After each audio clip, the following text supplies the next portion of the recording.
Hello, જય સ્વામિનારાયણ, જય શ્રી કૃષ્ણ, જય માતાજી. આજે બનાવી અમે ફરસી પૂરી નાસ્તાની. એટલે આજે તો બપોરે ચા અને પૂરી અને અમારા ભાઈને રસ અને ફરસી પૂરી બહુ સરસ લાગે, ખાજો.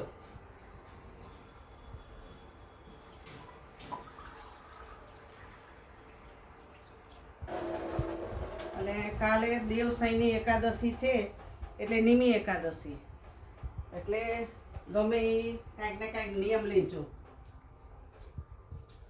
કાંઈ નહીં તો તમારા ભગવાનની, તમારા માતાજીની એક માળા કરવાની કે મંદિર જવાનું રોજ, એવો નિયમ લેજો. જમો મહારાજ.